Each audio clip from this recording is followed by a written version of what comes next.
बिस्मिल्लाहिर्रहमानिर्रहीम। अस्सलाम वालेकुम नाज़रीन, आप यूट्यूब चैनल देख रहे हैं। मैं इमरान खान हूँ। सबसे पहले इमरान खान साहब ने जो जेल से एक उनका ट्विटर अकाउंट पे ट्वीट आया है, उन्होंने जो स्टेटमेंट दिया, उनके जो ऑफिशियल ट्विटर अकाउंट है वहाँ से उसको शेयर किया गया। इमरान खान साहब क्या कह रहे हैं? वो कह रहे हैं जी, पाकिस्तान की तारीख में किसी सियासी शख्सियत के साथ ऐसा सलूक नहीं किया गया जैसा मेरे साथ किया जा रहा है। अब मौजूदा हिस्ट्री में तो कोई ऐसा नहीं है। नवाज शरीफ के साथ ऐसा सलूक कभी नहीं हुआ, जरदारी के साथ ऐसा सलूक नहीं हुआ, बाकी जो मौजूदा लीडर हैं उनके साथ नहीं हुआ। सबसे बुरा सलूक हुआ था जावेद हाशमी साहब के साथ, और वो अपने मुंह से कह रहे हैं कि जी मेरे साथ भी इतना बुरा नहीं हुआ जितना बुरा इमरान खान के साथ किया जा रहा है। हाँ, माजी में जुल्फ़िकार दी भुट्टो के साथ बहुत बुरा हुआ, बादशाह खान जेल में रहे, कुछ और लोग जेल में रहे, ज़िया-उल-हक़ के दौर में बड़े कोड़े शोड़े मारे गए, बड़ा जुल्म किया गया, और दीगर अदवार में भी होता रहा। लेकिन ये जो इमरान खान साहब के साथ हुआ, इसकी तो मौजूदा दौर के अंदर किसी किस्म की कोई मिसाल मौजूद नहीं है जो उनके साथ ज़्यादती हो रही है जेल में। नवाज शरीफ ने अरबों की करप्शन की, मगर उसे हर सहूलत के साथ जेल में रखा गया। किसी सियासी रहनुमा की बेगुनाह गैर सियासी एहलिया को कभी ऐसे जेल में नहीं डाला गया जैसे बुशरा बेगम के साथ किया गया। ये भी बात बिल्कुल ठीक है। हत्ता कि जो अयूब खान को बड़ा गुस्सा था अपने मुखालिफिन पे, लेकिन उसने भी जो है ना वो सियासतदानों की बेगमात के साथ ऐसा नहीं किया। लेकिन हाँ, ये ज़रूर हुआ कि फ़ातिमा जना साहिबा के साथ बड़ा जुल्म किया अयूब खान ने। लेकिन उसके बाद अब ज़िया-उल-हक़ के दौर में अगर आप देखें या याह्या खान के दौर में आप देखें तो शेख मुजीब की बीवी के साथ भी ये नहीं किया गया, ना ही जुल्फ़िकार दी भुट्टो की बीवी के साथ ये किया गया, बल्कि डंडे वंडे उन्हें परे बार एहतजाज में ये चीज़ें हो जाती हैं। लेकिन इस तरह उनको जेल में नहीं डाला गया जो बुशरा बीबी के साथ किया गया। अच्छा, ये इमरान खान साहब ने एक शिकवा किया, ये शिकवा ठीक है। नवाज शरीफ को पकड़ा परवेज़ मुशर्रफ ने, लेकिन उनकी बीवी के साथ वो नहीं किया। मैं सिर्फ़ और सिर्फ अपनी कौम और आइन की बालादस्ती के लिए मुल्क की तारीख की मुश्किल तरीन जेल काट रहा हूँ। जबर और फस्तायत का आलम यह है कि मुझे वज़ू के लिए जो पानी दिया जाता है वो तक गंदा होता है और इसमें मट्टी मिली होती है जिससे कोई इंसान वज़ू नहीं कर सकता। अब ये इंतहाई तकलीफ़देह बात है इमरान खान साहब की फैमिली के लिए, इमरान खान साहब के फॉलोअर्स के लिए, उनके चाहने वालों के लिए, कि एक आदमी को जेल में बंद किया हुआ है और बेगुनाही बंद किया हुआ। 9 मई के मुकदमे में क्या निकाल लेंगे इमरान खान में से? अदालतें इंसाफ दे नहीं रही, पूरी की पूरा जो जुडिशल सिस्टम है उसको काबू कर लिया गया है, और अदालतों में इंसाफ नहीं है तो अदालतों से इमरान खान साहब के बाहर आने की उम्मीद भी ख़त्म है। अब अदालतें इमरान खान को इंसाफ तभी देंगी जब मिलिट्री एस्टेब्लिशमेंट अदालतों को इस बात की इजाज़त देगी। और मिलिट्री एस्टेब्लिशमेंट की दो ही चीज़ें हो सकती हैं, या तो उन्हें अकल आ जाए या उनकी अकल टिकाने आ जाए, और अकल टिकाने लाने के लिए पाकिस्तान की आवाम को उठना पड़ेगा, जो फिलहाल अभी तक तो नहीं उठी। वो कब उठेगी इसके बारे में कुछ कहा नहीं जा सकता। ये कभी भी सानिया हो सकता है एस्टेब्लिशमेंट के साथ कि उन्हें आवाम का असल में सामना करना पड़ जाए। तो मामला जो है वो चंद दिन का ही है, यानी चंद घंटों का ही आप समझ लें कि जिस वक्त आवाम खड़ी होगी उस वक्त तो कहानी हो जाएगी ख़त्म। अब इमरान खान साहब ने बड़ी तकलीफदेह बात की कि वज़ू करने के लिए जो पानी है वो भी गंदा है और उसमें मट्टी मिली हुई होती है जिससे कोई इंसान वज़ू नहीं कर सकता। अब इमरान खान साहब के स्टेटमेंट को आए हुए कई घंटे हो गए हैं, अभी तक पाकिस्तान तहरीक इंसाफ ने कुछ किया ही नहीं। ये इतनी तकलीफदेह बात है, इस पर पहुंचा लाना चाहिए था पाकिस्तान तहरीक इंसाफ में। खैबर पख्तूनख्वा की हुकूमत को, उनके वज़रा को उठ के इसके ऊपर रोला डालना चाहिए था। उनका वज़ीर आला जिसको सारे वोट इमरान खान के पड़े हैं, और आज वो इमरान खान की वजह से वज़ीर आला बना है, जो वज़रा हैं उन सारे वोट इमरान खान की वजह से पड़े हैं, वो सारे इमरान खान की वजह से आज वज़रा हैं। जितने पार्लियामेंटेरियन या सेनेटर्स हैं, किसी ने कोई रोला नहीं डाला, नज़र ही कहीं नहीं आ रहा। हाँ, सोशल मीडिया पे लोग रोध हो रहे हैं, परेशान हो रहे हैं, लेकिन कहीं पे कोई प्रैक्टिकली पाकिस्तान तहरीक इंसाफ ने इस मामले को नहीं उठाया। इमरान खान साहब का जो मसल्स हैं वो लगातार वीक हो रहे हैं, वो लटक रहा है जिस्म उनका। उसकी वजह यह है कि देखें, एक तो उनकी उम्र 70 साल से ज़ायद है, और इमरान खान साहब ने अपने आप को यंग रखने के लिए और मजबूत रखने के लिए, अपनी उम्र से छोटा रखने के लिए उन्होंने बड़ी सख्त कसरत की है अपनी ज़िंदगी में, उन्होंने बड़ी एक्सरसाइज की है। अब मिलिट्री एस्टेब्लिशमेंट का ये प्लान है कि इस आदमी को बूढ़ा करो, इस आदमी को बिल्कुल ऐसा कर दो कि लोग मायूस हो जाएं। अब वो करने के लिए उन्हें 22 घंटे तक वो कमरे के अंदर बंद रखते हैं, उन्हें एक्सरसाइज नहीं करने देते, उन्हें मौका नहीं देते कि वो वर्जिश करें, अपने आप को मजबूत रखें, अपने मसल्स को मजबूत रखें। तो लगातार जो है वो उनका मैस गिर रहा है, उनका वजन भी गिर रहा है, उनके मसल्स भी कमज़ोर पड़ रहे हैं और उनके जिस्म का गोश्त लटक रहा है। ये मुझे उनकी फैमिली भी ये बात कंफर्म करती रहती है।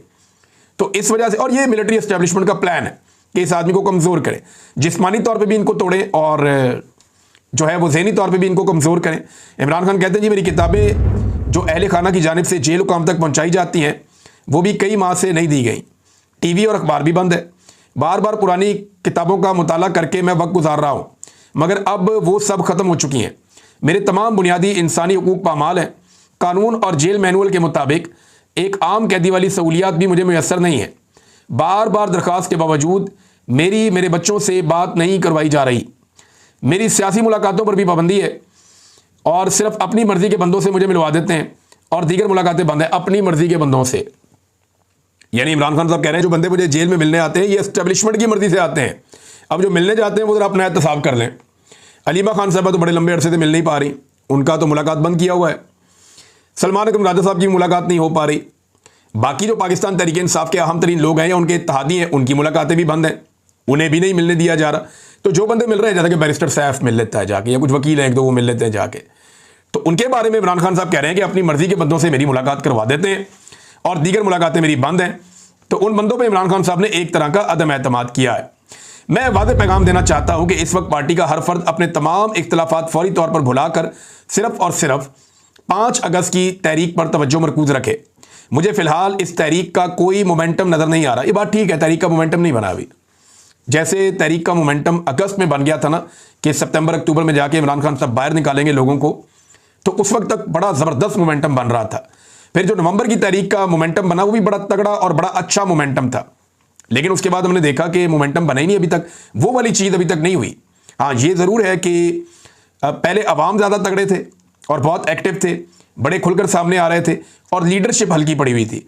आजकल लीडरशिप जोर लगा रही है लेकिन अवाम के अंदर वो दिलचस्पी पहले जैसी नहीं है, ये माननी पड़ी। हो सकता है आने वाले दिनों में हो जाए, जब होगा तो हम आपको बता देंगे। वो खैबर पख्तूनख्वा जहां इमरान खान साहब का सिर्फ झंडा खड़ा करते थे ना तो लोग भर देते थे जलसागाह को, वहां पे जो माजी में अब जलसे वलसे हो रहे हैं उनमें वो लोगों की दिलचस्पी उस तरह नजर नहीं आ रही। ये जरूर है कि वो बड़े जलसे हैं, तगड़े जलसे हैं, जैसे किसी पॉलिटिकल पार्टी के जलसे होते हैं, लेकिन जो एक अलग किस्म का होता था ना कि जैम पैक किस्म का जलसा हो जाना, वो अभी तक हमें कहीं पे नजर नहीं आया। और पाकिस्तान तहरीक इंसाफ के जलसे सारी दुनिया जानती है वो क्या जलसे होते हैं। हमने आखिरी मरतबा लोगों को इस्लामाबाद की तरफ जाते हुए देखा था उस बड़ी तादाद में, उस अंदाज में जैसे पाकिस्तान तहरीक इंसाफ चलती है, लेकिन अब उसके बाद से लेकर अब तक लीडरशिप से एक मायूसी है अवाम को और उसकी वजह से मोमेंटम नहीं बन रहा। और इमरान खान साहब ने उसी का जिक्र किया है। मैं 78 साला निज़ाम के खिलाफ जंग लड़ रहा हूं जिसमें मेरी कामयाबी यही है कि अवाम तमाम तर जुल्म के बावजूद मेरे साथ खड़ी है। 8 फरवरी को अवाम ने बगैर निशान के जिस तरह तहरीक इंसाफ पर एतमाद करके आप लोगों को वोट दिए, इसके बाद सबका फ़र्ज बनता है कि अवाम की आवाज़ बने। अगर इस वक्त तहरीक इंसाफ के अरकान आपसी इख्तलाफात में पढ़कर वक्त ज़ाया करेंगे तो ये इंतहाई अफसोसनाक और काबिल सरजनिश अमल है। पार्टी में जिसने भी गिरोहबंदी की उसे मैं पार्टी से निकाल दूंगा। मैं अपनी नस्लों के मुस्तकबिल की जंग लड़ रहा हूं और इसके लिए कुर्बानियां दे रहा हूं। ऐसे में पार्टी में इख्तलाफात पैदा करना मेरे मकसद और विजन को नुकसान पहुंचाने के मुतरादिफ है। फार्म 47 की हुकूमत ने 26वीं तरमीम के जरिए अदलिया के हाथ पांव बांध कर उसे मफलूज कर दिया है। 26वीं तरमीम वाली अदालतों से टाउट जजों के जरिए जैसे स्याह फैसले आ रहे हैं वो आप सबके सामने हैं। हमें अदलिया को आज़ाद करवाने के लिए अपनी भरपूर जिद्दोजहद करनी होगी, क्योंकि अदलिया की आज़ादी के बगैर किसी मुल्क व कौम की बका मुमकिन नहीं है। ये जनाब इमरान खान साहब का स्टेटमेंट है। और इसके बाद एक स्टेटमेंट मैं पहले आपको अली अमीन गंडापुर साहब का स्टेटमेंट बताता हूं। उन्होंने, गंडापुर साहब ने यह दावा किया है कि इमरान खान साहब ने जेल से ये कहा और इस बात पे इत्मीनान का इजहार किया कि जो इमरान खान साहब ने लिस्ट फाइनल की थी वही सारे बंदे सेनेटर बने हैं। और गंडापुर साहब ने कहा कि ये जो लिस्ट है जिन लोगों को हमने सेनेटर बनाया, मिर्ज़ा अफरीदी समेत, ये इमरान खान साहब ने फाइनल की है। और इरफान साहब को जो पीछे किया गया, इमरान खान साहब के एक बड़े करीबी साथी जो बेचारे रो रहे थे, जिन्होंने वापस लिए अपने कागजात नामजदगी, आखिर में जाके बिल्कुल एंड में जाके वो विड्रॉ कर गए, तो वो उनके बारे में इमरान खान साहब ने ये कहा अली अमीन गंडापुर साहब के बकौल कि कादरी साहब को आगे करना है, इनको हटाओ। तो उन्हें हटा दिया गया और कादरी साहब को आगे लेकर आ गए। लेकिन ये लिस्ट जो मिर्ज़ा अफरीदी वाली है ये इमरान खान साहब ने फाइनल की, गंडापुर साहब ने ये बात कही है। अब मामला ये है कि जब सरमायादारों को टिकट दिए जाएंगे और उन लोगों को जो मुश्किल वक्त में पार्टी के साथ खड़े नहीं हुए और आज वो अपने पैसे के बलबूते पर आकर खड़े हो जाते हैं और उन्हें सेनेट का इलेक्शन पाकिस्तान तहरीक इंसाफ लड़वाती भी है और उनको जितवाती भी है और उनके लिए हर तरह का माहौल बनाया जाता है। हत्ता कि जो अपोजिशन है इस वक्त खैबर पख्तूनख्वा में, क्योंकि वहाँ पे पीटीआई की हुकूमत है, उनको भी एक सीट इजाफी दी जाती है ताकि वो भी राजी रहें और ये सारे बंदे सेनेटर बन जाएं। तो फिर लोग सवाल तो उठाएंगे ना। इख्तलाफ राय तो जमहूरियत का हुस्न है और लोग इख्तलाफ करेंगे, चाहे वो एक पार्टी के अंदर रहते हैं चाहे वो एक पार्टी के बाहर रहते हैं। अगर पाकिस्तान तहरीक इंसाफ के कारकुन ने इख्तलाफ करना बंद कर दिया तो फिर क्या फ़र्क रह जाएगा फजल रहमान साहब की जमात में, नून लीग में, पीपल्स पार्टी में, एएनपी में और पाकिस्तान तहरीक इंसाफ में। पाकिस्तान तहरीक इंसाफ में बाकी जमातों से फ़र्क यह है कि यहाँ पे कारकुन जो है वो सवाल उठाता है, वो पूछता है कि ये बंदा किस मेरिट के ऊपर आया, इसके आने का क्राइटेरिया क्या है, क्या ये पैसा खर्च करके आया, या इसकी कोई कुर्बानियां हैं, या इसका कोई नज़रिया है, या इसकी कोई काबिलियत है, किस बुनियाद के ऊपर ये बंदा आ रहा है, ये बात सिर्फ पाकिस्तान तहरीक इंसाफ का वर्कर पूछता है। बाकी जमातों का वर्कर चुप कर जाता है, सिर्फ फॉलो करता है, देखता है। एमक्यूएम का वर्कर हमेशा से खामोश है, कभी नहीं पूछता।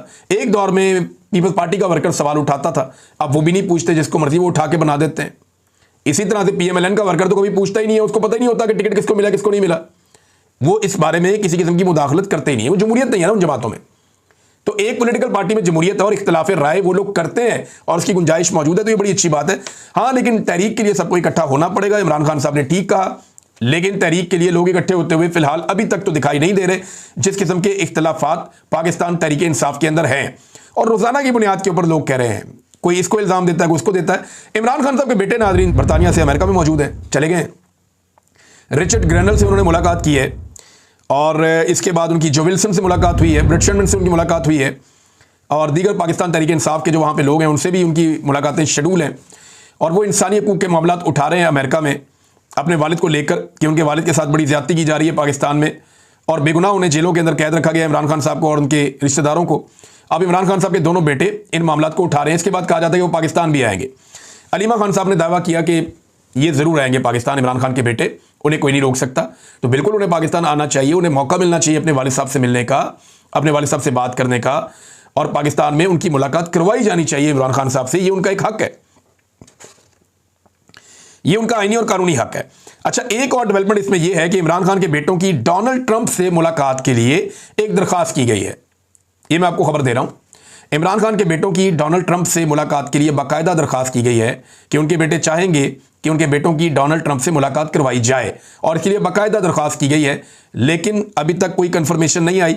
हो सकता है कि इनकी डोनाल्ड ट्रंप से मुलाकात हो जाए और हो सकता है कि ना हो, लेकिन अगर डोनाल्ड ट्रंप से इनकी मुलाकात होती है तो ये एक बड़ी डेवलपमेंट होगी और फिर पता चलेगा कि ये ऊंट किस करवट बैठता है और डोनाल्ड ट्रंप उसके बाद किस किस्म का मौक़िफ़ अपनाता है। 26 नवंबर के मुकदमात भी जल्द लगाने के लिए नाजरीन काम शुरू कर दिया गया है और ये वो मुकदमात नहीं है जिसमें पाकिस्तान तहरीक इंसाफ के बंदे कत्ल हो गए थे। 26 नवंबर के हवाले से दो तरह के मुकदमात हैं। एक केस है हुकूमत का और एक केस है अपोजिशन का। हुकूमत का केस ये क्यों एहतजाज करने के लिए आए, इनको कोई हक नहीं पहुंचता कि ये एहतजाज करने के लिए इस्लामाबाद पे आए। इन्होंने इस्लामाबाद के ऊपर दावा बोला, ये सारा हुकूमत का केस है। अच्छा, ये वाले केस जो है ना, ये बहुत तेज़ी से अब सुने जाएंगे, इनके अंदर भी अब सजाएं दी जाएंगी और जजेस की छुट्टियां भी मनसूख कर दी गई हैं इन मुकदमात को तेज़ी से चलाने के लिए। यानी अभी पाकिस्तान तहरीक इंसाफ को 9 मई के अंदर फेंटा लगा और उनके खिलाफ जो है वो मुकदमात पे फैसले सुनाए गए हैं और ऐसी सजाएं सुनाई गई हैं जिनकी कानून में कोई जस्टिफिकेशन ही नहीं है। अब 26 नवंबर के ऊपर भी उनके साथ यही किया जाएगा। हालांकि 26 नवंबर को एक तो अली अमीन गंडापुर साहब के ऊपर भी है, आरिफ अलवी साहब के ऊपर भी है, पाकिस्तान तहरीक इंसाफ के जो दीगर जो मुल्ज़िमान हैं उनके भी वारंट गिरफ्तारी बाकायदा जारी कर दिए गए हैं। इंसदाद दहशतगर्दी रावलपिंडी की अदालत है और गुज़िश्ता बरस नवंबर में जो एहतजाज किया गया था उस पर 3 मुकदमात में अदम गिरफ्तार मुल्ज़िमान के वारंट गिरफ्तारी उन्होंने जारी किए हैं। इसमें आरिफ अलवी साहब हैं, अली अमीन गंडापुर हैं, उमर अयूब हैं, असद कैसर हैं, शाहिद खटक हैं, खालिद खुर्शीद हैं और फैसल अमीन वगैरह इसके अंदर शामिल हैं और दीगर भी कई मुल्ज़िमान हैं और पुलिस की टीमें भी अब तश्कील दी जा रही हैं ताकि इन्हें गिरफ्तार किया जाए। लेकिन क्या ये गिरफ्तार किया जा सकता है? इसी मामले में जो है वो इमरान खान साहब की एहलिया पे भी मुकदमा है और ये कहते हैं जी कि एक आपको याद है वो रेंजर्स के अहलकार जो हैं वो एक हादसे में शहीद हो गए थे। इस दौरान में जब वो ड्यूटी पे थे तो एक गाड़ी उन पर चढ़ गई थी और ये गाड़ी जो है वो पाकिस्तान तहरीक इंसाफ से इसका कोई ताल्लुक नहीं था, ये बाद में साबित हो गया था। लेकिन इन चीज़ों को भी शामिल किया जा रहा है पाकिस्तान तहरीक इंसाफ के खिलाफ और अब पाकिस्तान तहरीक इंसाफ को उन मुकदमात का सामना करना पड़ेगा जहां पे पाकिस्तान तहरीक इंसाफ के अपने लोग शहीद हो गए थे। यानी तहरीक इंसाफ के अब तक की इत्तला के मुताबिक 15 के करीब लोग पता चलता है कि वो शहीद हो गए। वहां उन्हें सीधी गोलियां मारी गई डी चौक में। एक बंदे को नमाज पढ़ रहा था, कंटेनर से धक्का देके नीचे फेंक दिया गया रेंजर्स की जानिब से और बहुत सारे ऐसे जख्मी मौजूद हैं जिन्हें गोलियां मारी गई और वो बेचारे यहां से गोलियां खा के अस्पतालों में गए, कुछ वहां से गिरफ्तार हो गए, कुछ अपने गाँव में पहुंच गए, अपने इलाकों में पहुंच गए। अच्छा, 35 लोगों के बारे में पाकिस्तान तहरीक इंसाफ ये क्लेम करती रही है आखिरी वक्त तक कि उनके 35 बंदे गायब हैं, ये बंदे उन्हें मिले नहीं। और पाकिस्तान तहरीक इंसाफ ये कहती रही है कि इन बंदों के बारे में कुछ पता नहीं है, इनकी फैमिली हमारे पास है। इमरान खान साहब ने कहा मामला उठाओ, फिर जाओ अदालत में, खोलो इस मामले को। ना इन्होंने सीसीटीवी फुटेज के बारे में कुछ किया, ना इन्होंने डॉक्टरों से मेडिकल लीगल रिपोर्ट्स के बारे में कुछ किया, ना इन्होंने एफआईआर करने के बारे में कुछ किया। अदालत के अंदर जब ये 26 नवंबर का केस चल रहा था, पाकिस्तान तहरीक इंसाफ दबाव बनाने में बुरी तरह नाकाम रही, बल्कि ऐसा लगता है कंप्रोमाइज हो गई और इन्होंने अपने कारकुनों को ऐसा लगता है खून बेच दिया। वरना इन्हें चाहिए था कि ये सारी क़यादत जाकर अदालत में खड़ी होती और जज को कहती कि ये मुकदमा दर्ज करें, हमारे बंदे यहां पे कत्ल हुए हैं डी चौक में, हम पुरअमन एहतजाज करने आ रहे थे, हमारे लोग निहत्थे थे, उनके ऊपर गोलियां चलाई गई हैं, गोलियां चलाने वालों के ऊपर मुकदमा दर्ज किया जाए और उन्हें गिरफ्तार किया जाए। और जिन्होंने ऑर्डर दिया, यानी उससे पहले आके अता तारड़ कहकर गया था, मोहसिन नकवी कहकर गया था, इन्होंने कहा था कि 5 मिनट लगेंगे, छट्टा चलेगा, हम गोलियां चलाएंगे, बंदे मर जाएंगे, इस किस्म की बातें, ये कहते सारे भाग जाएंगे। ये सारी धमकियां इन्होंने लगाने के बाद गोलियां चलाई है ना, तो गोली चल गई। और इससे पहले जो है वो बाकायदा एक, और फिर वीडियोस भी हैं, जैसे गाड़ियों की तोड़ फोड़ हो रही है, जैसे वहां तबाही हो रही है, फिर वहां पे जो सीन को साफ किया गया बाद में, जैसे वहां से सबूत मिटाए गए हैं, खून के धब्बे मिटाए गए हैं। तो ये सारा कुछ वहां पे उस दिन हुआ था ना पीटीआई ने कोई सीसीटीवी फुटेज पे किया, ना कोई पर्चे पे किया, ना कोई दरखास्त दी, ना कोई अदालत गए, ना कोई काम नहीं किया इन्होंने, टके का काम नहीं किया। और छोटा मोटा वकील भेज देते हैं अदालत में। भाई आपको पूरी क़यादत को, सेनेटर्स को, एमएनएस को, एमपीएस को, वुज़रा को, वज़ीर आला को, सबको अदालत जाना चाहिए कि भाई इंसाफ दो, हमारे बंदे यहां पे मारे गए हैं, जो बंदे कत्ल हो गए उन्हें सरकारी खजाने में से पैसे दे दिए, बात खत्म, या उन्हें पार्टी फंड में से पैसे दे दिए, बात खत्म। ऐसे थोड़ी होता है, लोगों के साथ आपने नाइंसाफी की है। और इसी वजह से लोग ये शिकवे भी करते हैं कि गंडापुर ने चलने से पहले कहा था पहली गोली मैं खाऊंगा, और जब पहली गोली चली तो गंडापुर निकल लिया, और उसके बाद वहां लोग गोलियां खा रहे थे, लोग वहां जख्मी पड़े हुए थे, लोग अस्पतालों में जा रहे थे, लोगों को गोलियां दिन से लेकर शाम तक लगती रही, गंडापुर साहब डी चौक तक पहुंचे ही नहीं जहां पे लोगों को गोलियां मारी जा रही थी। बहरहाल ये अब मुकदमात ये वाले भी चलाए जा रहे हैं। जिन लोगों को 10-10 साल सजा दी गई ना पाकिस्तान तहरीक इंसाफ के रहनुमाओं को, उनके बयान सामने आए, वो अभी भी डट के खड़े हैं और वो ये कह रहे हैं जी हम सारे बेगुनाह हैं, जो मर्जी आप कर लें। जितने भी लोग सजा सुनने के बाद अब तक मीडिया के सामने आए या जिनका कोई भी स्टेटमेंट सामने आया, जैसे उमर सरफराज चीमा साहब हैं, अब वो ये कहते हैं कि हम नजरियाती कारकुन हैं, आज भी अपने नजरिए पे कायम हैं, ये सजाएं हमारा कुछ नहीं बिगाड़ सकती। एजाज चौधरी साहब ने कहा कि हम मुल्क में जमहूरियत और आइन की बहाली के लिए कुर्बानी दे रहे हैं और हमारी कुर्बानी आइंदा आने वाली नस्लों के लिए है। इसी तरह यास्मीन राशिद साहबा ने कहा कि मैं आज भी वहीं खड़ी हूं जहां आज से 2 साल पहले थी और अपने मकसद, नजरिए या जिद्दोजहद से पीछे नहीं हटूंगी, और जो खुद आजाद ना हो वो हमें क्या सजा देगा, ये भी बात की। मियां महमूद रशीद साहब ने भी कहा कि इमरान खान हक को सच पर खड़े हैं, हम इस लड़ाई में उनके शाना बशाना हैं, हुकूमत को होश के नाखून लेने चाहिए, इस इकदाम से नफरत मजीद बढ़ेगी। शाह महमूद कुरैशी ने कहा जनाब कि मैं बाइज्जत बरी जरूर हुआ हूं, लेकिन जिन लोगों को सजा हुई है वो भी मेरी तरह बिल्कुल बेगुनाह हैं और मुझे बड़ी तकलीफ हो रही है कि उनको सजाएं दी गई हैं। नादरीन, जो हुकूमत है खैबर पख्तूनख्वा में पाकिस्तान तहरीक इंसाफ की, इस हुकूमत ने एपीसी बुलाने का फैसला किया है चंद बड़े अहम मामलात के ऊपर। यानी खैबर पख्तूनख्वा की हुकूमत ने फैसला किया कि एक एपीसी बुलाई जाए और अमन व अमान के हवाले से एपीसी में तमाम सियासी जमातों को बुलाया जाए ताकि अहम फैसले किए जा सकें और सारी सियासी जमातों को इसमें शामिल किया जाए। लेकिन इंटरेस्टिंग बात आपको बताता हूं, पीटीआई की हुकूमत है खैबर पख्तूनख्वा में, वो बुला रहे हैं ऑल पार्टीज कॉन्फ्रेंस के, आ जाओ सारे बैठ के फैसले करते हैं अहम चीज़ों पे। नून लीग इसमें नहीं जा रही, पीपल्स पार्टी भी इसमें नहीं जा रही, JUIF भी इसमें नहीं जा रही और ANP भी इसमें नहीं जा रही। ये एक्सप्रेस न्यूज़ की एक खबर है। वो ये कह रहे हैं कि जनाब इसमें नहीं जाना, हम नहीं आ रहे इसमें, और अपोजिशन जमातों ने इसमें शिरकत से इनकार कर दिया है। उन्होंने कहा एपीसी हुकूमती सतह पर है और हुकूमत पहले से ही फैसला कर चुकी होती है।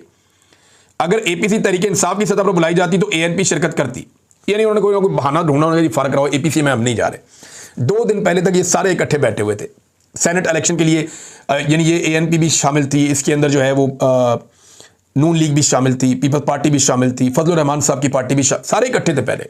2 दिन पहले तक सारे पीटीआई के साथ और खैबर पख्तूनख्वा की हुकूमत के साथ शिरो शिकर थे कि आओ बैठते हैं और बैठ के बंदर बांट करते हैं सेनेट की नशिस्तों में, मैं तुम्हें 1 सीट ज्यादा देता हूं और तुम मेरे लिए गुंजाइश पैदा करो।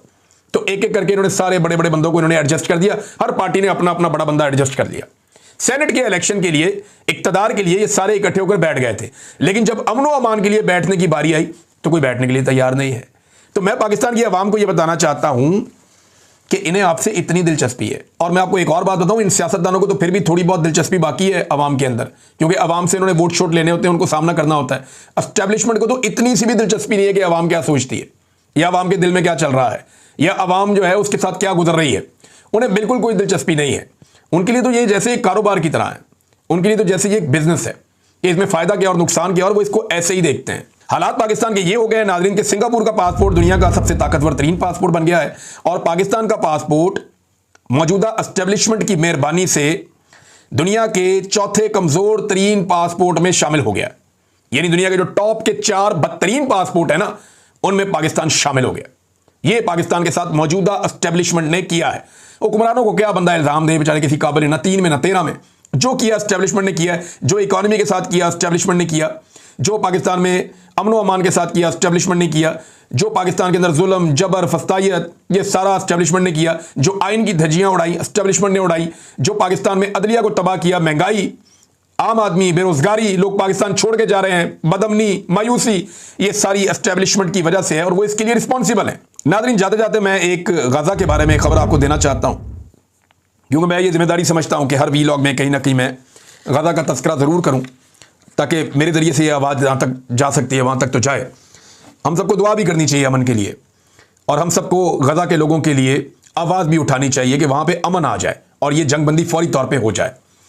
1000 से ज़ायद लोग गजा में वो शहीद हुए हैं जो खुराक का इंतज़ार कर रहे थे, जो इमदाद के मुंतज़िर थे। 1000 से ज़ायद लोग वो शहीद हो गए जो इमदाद लेने के लिए, खाना ढूंढने के लिए गए हुए थे। आप अंदाज़ा कीजिए कि किस किस्म के वहाँ पे हालात पैदा हो चुके हैं, और ये अक़वाम मुत्तहिदा की रिपोर्ट है, मैं नहीं कह रहा। गजा के लिए सबको आवाज़ उठानी चाहिए, कोशिश करनी चाहिए, पूरी दुनिया को चाहिए कि इस जगह पे फोकस करें और यहाँ पे एक बहुत बड़ा इंसानी अलमिया हो रहा है, इंसानियत के नाते इस लड़ाई को यहाँ पे बंद करवाएं। अब तक के लिए इतने, अपना ख्याल रखिएगा, अपने इस चैनल का भी। अल्लाह हाफ़िज़।